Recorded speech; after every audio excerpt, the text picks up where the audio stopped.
Amados, o nosso estudo bíblico dessa noite terá como tema o papel da igreja na batalha espiritual. É a nossa 23ª mensagem. Chegamos ao finzinho aí do mês de agosto, e continuamos trabalhando este assunto, como vencer a batalha espiritual. E hoje, mais especificamente, qual é o lugar desempenhado pela igreja nessa batalha, mais especificamente ainda falando na vida do crente que está em batalha e como a igreja é importante para isso.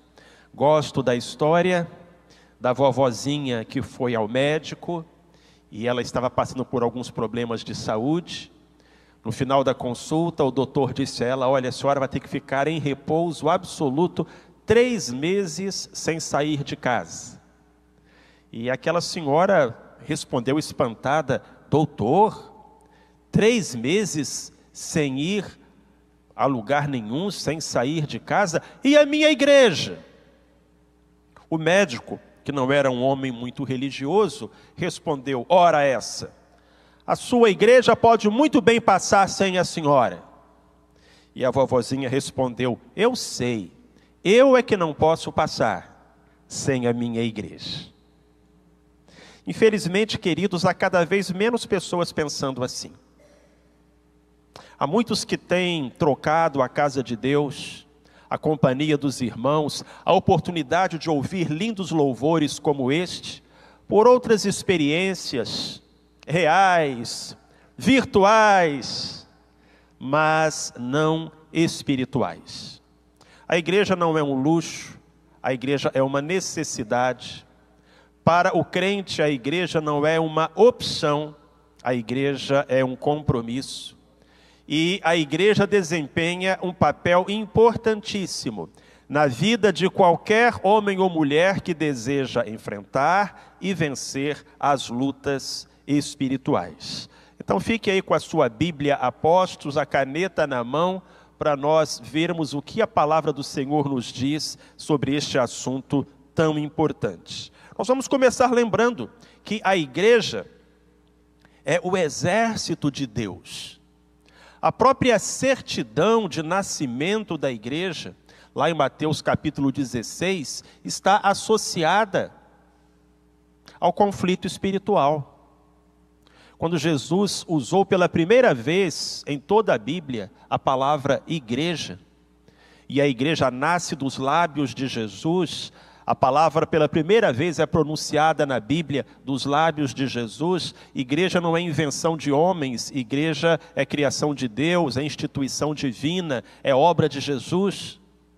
Ele fala: as portas do inferno não prevalecerão contra a igreja. Então a primeira vez que a igreja aparece na Bíblia é forçando as portas do inferno. É num contexto de batalha espiritual. E todo crente é um soldado deste exército. Amados, nós estamos em luta contra Satanás e suas hostes. Temos falado abundantemente sobre este assunto nas noites de quarta-feira.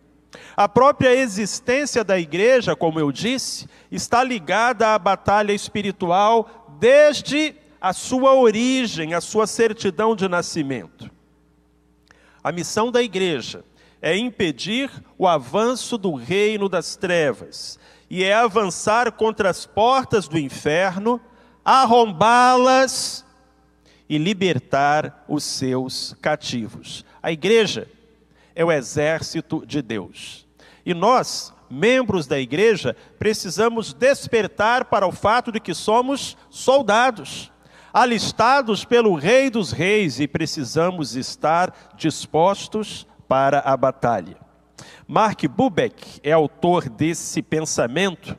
Ele diz: os crentes estão sendo sacudidos e despertados para a realidade da sua participação em um conflito espiritual. Esse conflito promete intensificar-se conforme a volta do nosso Senhor for se aproximando. Os irmãos reparam que cada vez menos há lugar para se ficar em cima do muro. Cada vez mais o mal assume a sua feiura, o seu compromisso com a escuridão, com a rebeldia contra Deus.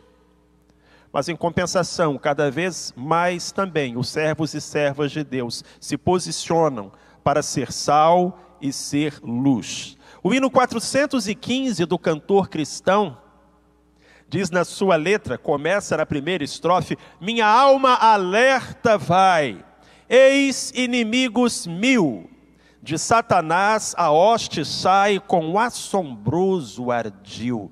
Os hinos do cantor cristão nos lembram que a vida cristã não é um passeio, não é um domingo no parque, não é um domingo na praça.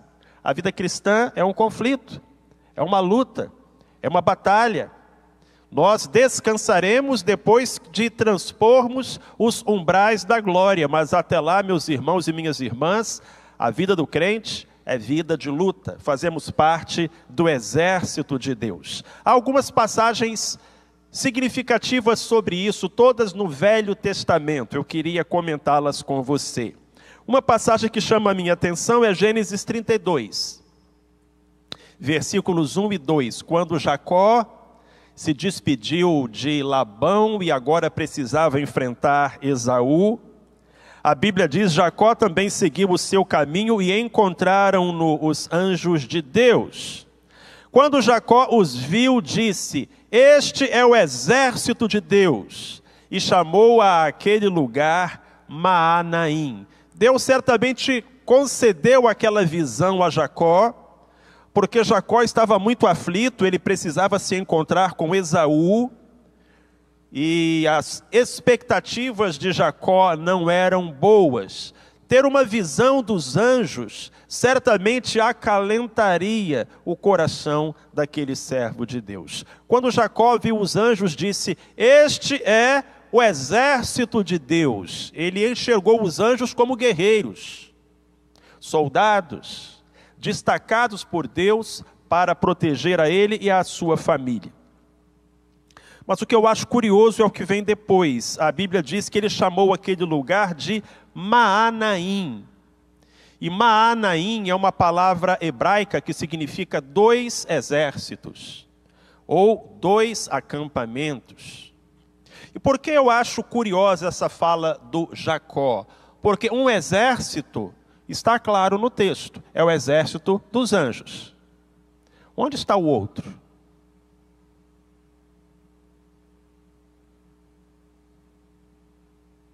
A que segundo exército Jacó estava se referindo? Se Maanaim significa dois exércitos, e um era o exército dos anjos, onde estava o segundo exército? A maioria dos estudiosos da Bíblia, e eu concordo com eles, é do pensamento que o outro exército, o outro bando, o outro acampamento, eram das pessoas que caminhavam junto com Jacó. A sua família, os seus servos.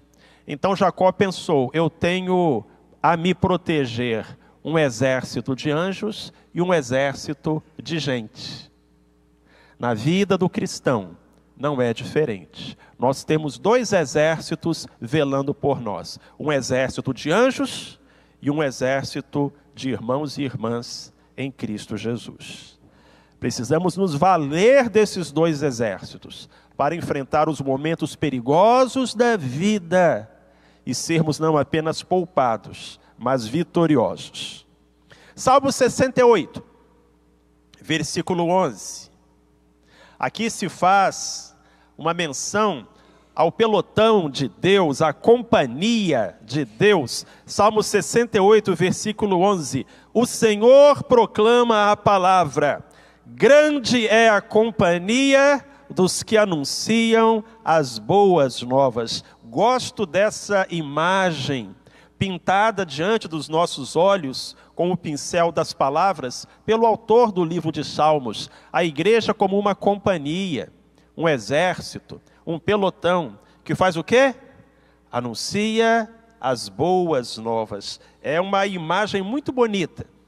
A igreja saindo das quatro paredes, os soldados deixando o quartel.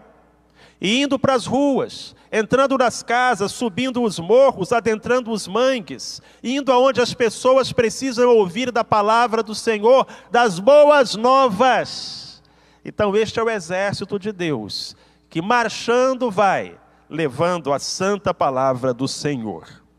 Agora em Cânticos, capítulo 6, versículo 10, há um texto que eu considero também muito bonito, e que vários pregadores usam para se referir à igreja. Cântico dos Cânticos, ou Cantares, capítulo 6, versículo 10. Quem é esta que aparece como a alva do dia, formosa como a lua, brilhante como o sol, imponente como um exército com bandeiras? Nós sabemos que o livro de Cânticos fala sobre o esposo e a esposa, e sobre o relacionamento conjugal, isso é fato.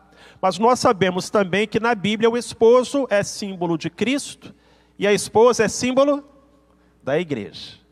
Então aqui nós temos simbolicamente Deus falando sobre a igreja e comparando-a a um exército que marcha sobre a face da terra, e a terra treme sob os pés dos soldados, que marcham engalanados, elegantes, desfraldando as bandeiras das suas divisões. É uma cena, é uma imagem muito bonita esta, a da igreja, como um exército que avança, alvo como o dia, formoso como a lua, brilhante como o sol, e imponente como um exército, desfraldando as suas bandeiras.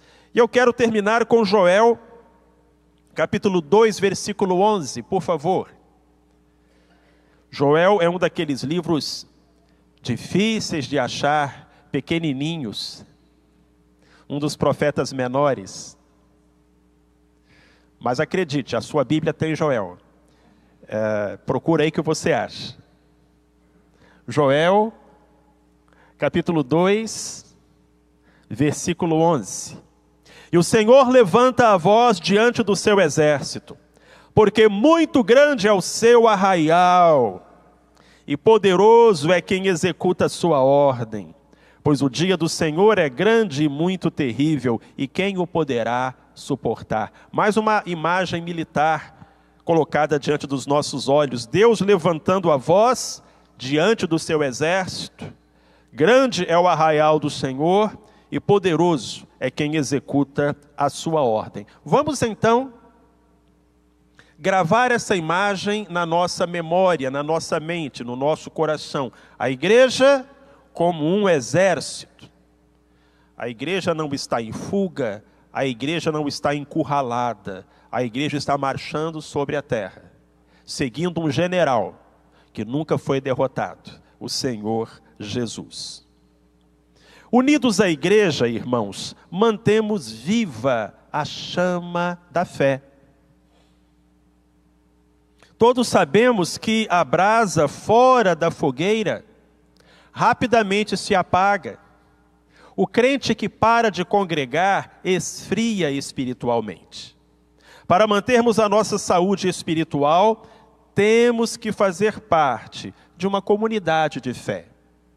Não apenas porque isso é vital para o nosso crescimento espiritual, mas também porque isso é essencial para a nossa proteção e sobrevivência. Me diga uma coisa, você já viu um soldado atravessando sozinho o campo de batalha? Eu nunca vi. Quando os soldados avançam, fazem isso em grupo. E há uma razão.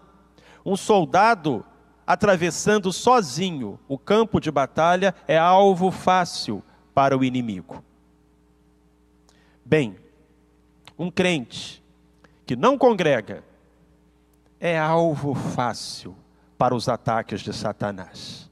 E o diabo está atormentando, está infernizando, matando, roubando, destruindo, tem discórdia dentro de casa, o dinheiro não chega no final do mês, e tem um monte de doença, e filho dando trabalho, e a pessoa está lá aflita, o que é que eu vou fazer? Se essa pessoa tivesse uma cobertura espiritual, ela estaria segura, entretanto está lutando sozinha. Claro, ela tem um general que é Cristo, mas onde estão os seus companheiros de armas? Às vezes ouço alguém dizer: a igreja somos nós. Mas as pessoas dizem isso como se quisessem falar: a igreja sou eu. Está errado. Porque ninguém sozinho é igreja. A igreja é o corpo de Cristo. Membro não é corpo. Orelha não é corpo.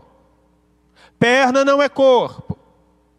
Você é um membro da igreja e deve unir-se aos demais membros. Você é um soldado de Cristo. Precisa fazer parte do exército. Lutar ao lado dos seus irmãos e das suas irmãs. Eu vou citar agora Dian Sherman. Ele fala: nunca foi intenção de Deus que vivêssemos a vida cristã isoladamente, sem o apoio dos outros. Todos fazemos parte da família de Deus. Temos irmãos e irmãs que nos amam e querem nos auxiliar em nossas lutas e provações. E precisamos fazer o mesmo por eles. Jesus não é tolo. Jesus não inventou algo supérfluo, desnecessário. Me perdoem, mas aqueles que dizem que para ser crente não precisa congregar numa igreja, estão chamando Jesus de tolo. Estão se dizendo mais inteligentes do que Cristo. Afinal de contas, Cristo inventou um negócio que não tem necessidade. Não, meus irmãos, minhas irmãs, embora a igreja não salve, o salvo precisa da igreja. Isso é indispensável. Daí, Hebreus capítulo 10, verso 25, nos dizer: não abandonando a nossa congregação, como é costume de alguns, antes admoestando-nos uns aos outros, e tanto mais quanto vedes que se vai aproximando aquele dia. Eu fico muito assustado quando leio esse verso, porque era o tempo do Novo Testamento. A igreja era novinha, a igreja tinha poucas décadas de vida, um neném espiritual. O cristianismo havia iniciado recentemente o seu progresso sobre a face da terra. E já tinha crente desviado, irmãos. Isso é impressionante, assustador. Não abandonando a nossa congregação, como é costume de alguns, escreveu o autor de Hebreus. Já tinha gente, naquela época, deixando de congregar. Que coisa triste. É muito importante que apoiemos uns aos outros. E quando se aproximam os dias da volta de Jesus Cristo, aí é que isso se torna ainda mais necessário. Não deixa o diabo enrolar você e dizer que você pode ser crente em casa. Você precisa de igreja. Crente precisa de igreja. Crente não pode parar de congregar. Outra verdade: unidos à igreja, recebemos uma cobertura de oração. Por que o diabo não quer que você vá na igreja? E ele apresenta muitos motivos para você não ir. E ele trabalha sempre nesse sentido. Ah, você não tem que ir na igreja porque lá tem aquele irmão que não dá um bom testemunho, tem aquela irmã que tratou você mal na semana passada, e o culto demora demais, e o culto demora de menos. O diabo coloca um monte de coisas, um monte de razões para a gente não congregar. Porque ele sabe que congregando a gente tem uma cobertura de oração. Todo crente precisa orar por seus irmãos e receber a oração dos irmãos em seu favor. Quando temos uma comunidade de fé que intercede por nós, somos protegidos e fortalecidos em nossas lutas. Imagina só, você está num hospital, num leito de UTI, mas você sabe que os irmãos da igreja estão orando por você. Faz diferença? Faz diferença? Faz diferença? Irmãos, faz toda diferença. Saber que tem gente orando pela gente é o que nos dá coragem para seguir adiante. E é por isso que o diabo não quer que a gente faça parte de uma igreja, porque ele sabe que se tiver gente orando pela gente, o trabalho dele fica muito mais difícil. Vamos ver alguns exemplos do Novo Testamento? Mateus 18, versos 19 e 20. Você pode abrir aí a sua Bíblia. Mateus capítulo 18, versos 19 e 20. Diz assim: ainda vos digo mais, se 2 de vós na terra concordarem acerca de qualquer coisa que pedirem, isso lhes será feito por meu Pai que está nos céus. Pois onde se acham 2 ou 3 reunidos em meu nome, aí estou eu no meio deles. Quem disse isso? Jesus Cristo. Vejam então a importância da oração na igreja. A oração da igreja, a oração na igreja. Agora, Atos, capítulo 12, verso 5. Pedro, pois, estava guardado na prisão, mas a igreja orava com insistência a Deus por ele. Irmãos, você está trancado numa prisão, jogado numa cadeia, mas sabendo que a igreja está orando por você, faz diferença? Faz toda a diferença. E se a gente continuar lendo a história, nós vamos ver que Deus mandou o anjo e Pedro foi liberto, porque a igreja orava com insistência a Deus por Pedro. Mas imagina se Pedro não fizesse parte da igreja, irmãos. Alvo fácil para os inimigos da fé. Colossenses capítulo 4, esse versinho também é bonito. Colossenses capítulo 4, verso 12. Paulo vai falar de um rapaz chamado Epáfras.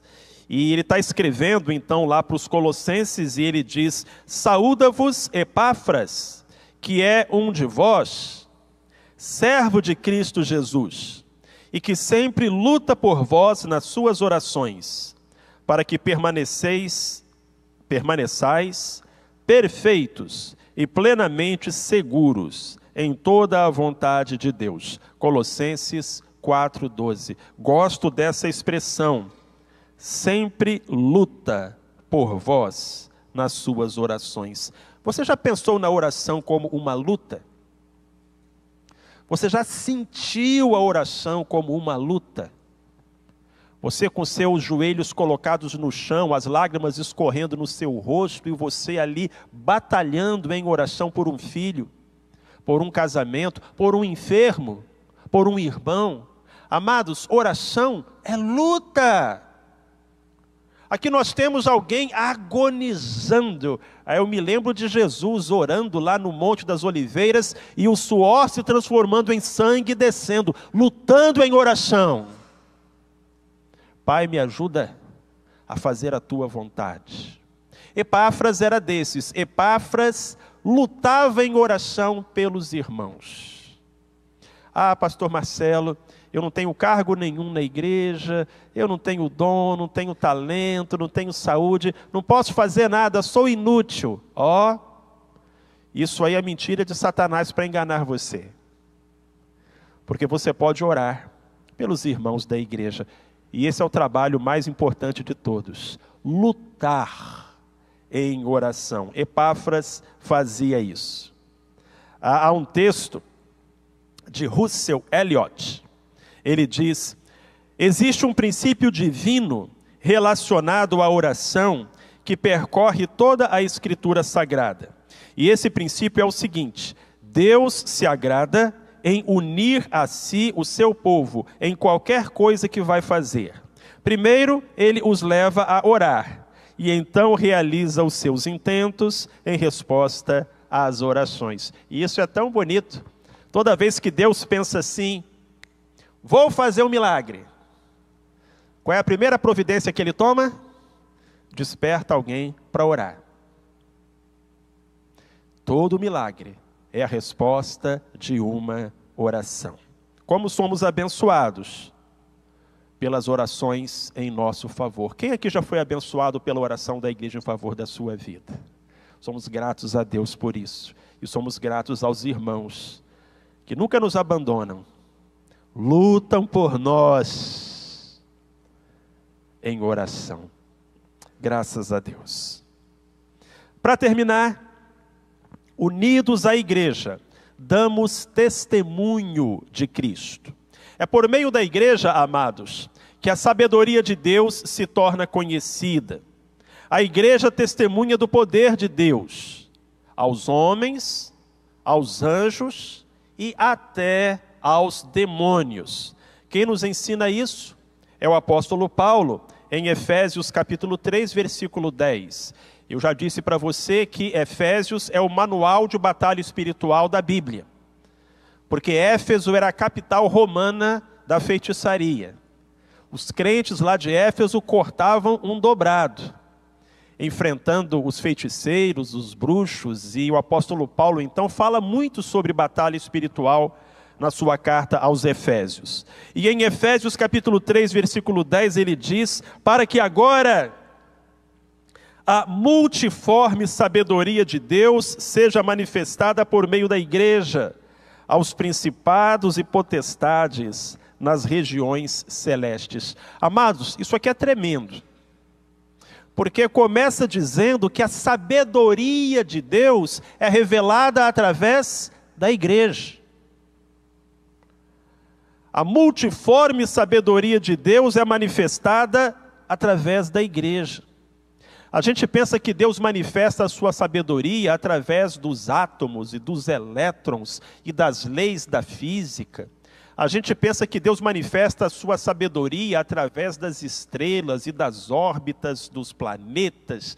Aí tanta coisa complicada, maravilhosa, grande, impossível que Deus faz. Aí chega a Bíblia e fala que a maior manifestação da sabedoria de Deus é a igreja. Aleluia. Como assim, Senhor?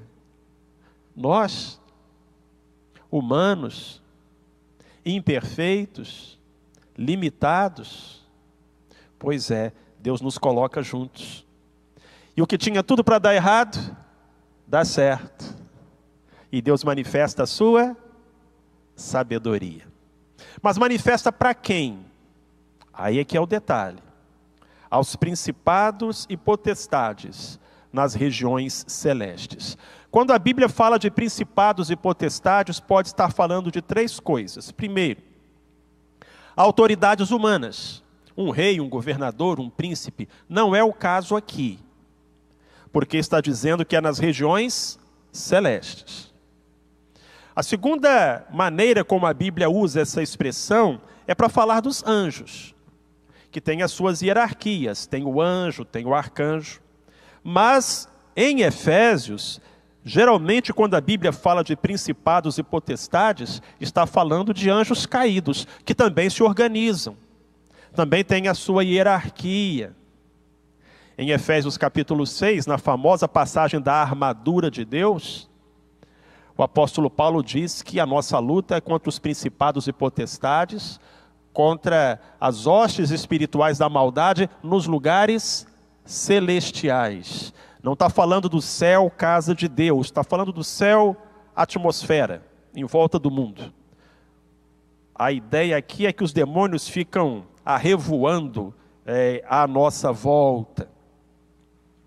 Então, quer esteja falando aqui de anjos, quer esteja falando de demônios, o que me parece mais provável nesse contexto, o fato é que Deus está pegando a sua sabedoria, o seu poder, e esfregando na cara dos poderosos. Como? Porque se eu faço a igreja dar certo, se eu faço a igreja ir adiante, se eu faço a terra povoar o céu, é porque eu tenho todo o poder no céu e na terra. Se eu uso um instrumento tão frágil para realizar uma obra tão forte, é porque meu é todo o poder e a glória é para mim. Isso diz o Senhor, isso diz o nosso Deus. A igreja é algo maravilhoso, através da igreja Deus é exaltado, glorificado, a sabedoria multiforme dele é manifesta diante de principados e potestades nas regiões celestes. Louvado seja Deus pela igreja. E talvez você nem imaginasse que a igreja é isso tudo, mas ela é. Então, meu irmão, ame a sua igreja, esteja sempre unido a ela, orando por ela e recebendo a oração dela em favor da sua vida. O hino 475 do cantor cristão diz: vamos batalhar, juntos pelejar, todos guerrear, vamos já. A batalha espiritual não é para ser travada individualmente, a sós. Vamos pelejar juntos. Vamos guerrear todos. Amém, igreja? Deus seja louvado.